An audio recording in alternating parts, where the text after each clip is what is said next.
Welcome to the Explainer. Sometimes the future of a huge technology like AI isn't found in a massive data center, but in something you can hold in your hand or even wear on your face. That's what we're digging into today. We're going to start with a pair of smart glasses and end up looking at the very business model that could power AI for everyone. It's a fascinating journey from hardware to the nuts and bolts of how all this stuff actually gets paid for. So let's kick things off with something kind of funny. A confession, really. The person who wrote our source material, he wears these Meta Ray-Ban glasses every single day. But get this, he says he barely even uses the main AI feature. He still finds himself just typing his questions into ChatGPT on his phone. It's ironic, right? And he's definitely not the only one feeling this way. But, and this is where it gets really interesting, even though people like him aren't super into the AI part, the sales of these glasses have just gone through the roof. We're talking about a 200% increase in sales year over year. I mean, that's not just growth, that's an explosion. So that sets up a great little mystery for us, doesn't it? If the AI and the AI glasses isn't the thing pulling people in, then what is? What's the real reason these things are flying off the shelves? What are people actually buying them for? Okay, so what is the secret sauce here? Well, it turns out it's not some big, flashy, single killer app. Nope. The success is actually coming from a bunch of smaller, genuinely useful things you'd use every single day. If you ask Meta's partner, the company that actually makes the glasses, EssilorLuxottica, they'll tell you the growth is coming from features like live language translation, which is pretty cool, right? But it's also about the simple stuff, like listening to music or a podcast without having to stick earbuds in, or being able to snap a quick photo or video of something spontaneous without fumbling for your phone. And even just the fact that more people are using transition lenses, the ones that get dark in the sun, all these little things add up. And this change has been, it's been dramatic. An exec over at EssilorLuxottica said that the first version of these glasses was a real pain to sell. They had to explain what it was, why you'd want it, but now it's completely flipped. People are walking into stores and asking for them by name. It's gone from this complicated, tough sell to, and I'm quoting them here, the easiest product to sell. What a turnaround. Okay, so for something like this to even happen, you need two massive companies to play nice. You've got the tech side, Meta, and the glasses giant, EssilorLuxottica. The deal has to work for both of them. So, how did they pull it off? How did they structure this thing so that everybody wins? To really get it, we've got to talk about one little piece of business jargon. Don't worry, it's pretty simple. The term they use is margin dilutive. Now, that sounds kind of bad, right? Dilutive doesn't sound good, but it's actually the secret key to this whole deal. So what does it mean? All margin dilutive means is that EssilorLuxottica makes a smaller cut, a smaller percentage of profit on every pair of smart glasses they sell compared to their regular old-school sunglasses. Simple as that. They make less profit on each individual pair. Which, of course, brings up the big question.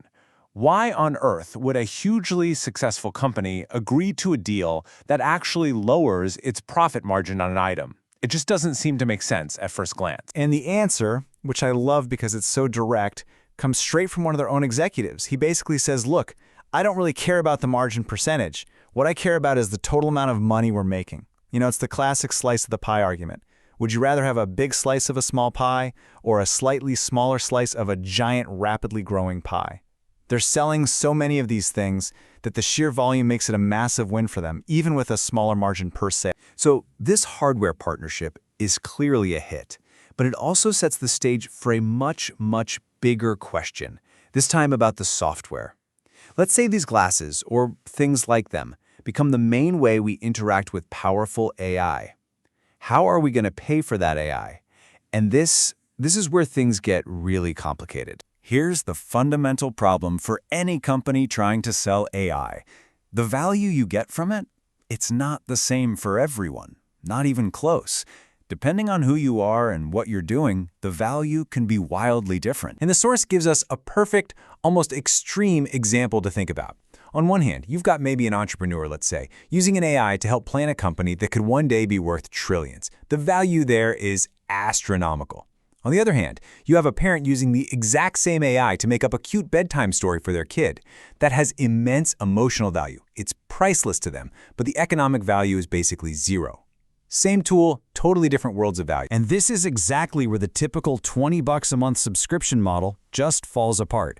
There's this great quote from a writer named Rohit Krishnan who says, "A subscription is a flat edge. It's just one price. It can't possibly account for that massive gap in value between the parent writing a story and the CEO planning a business.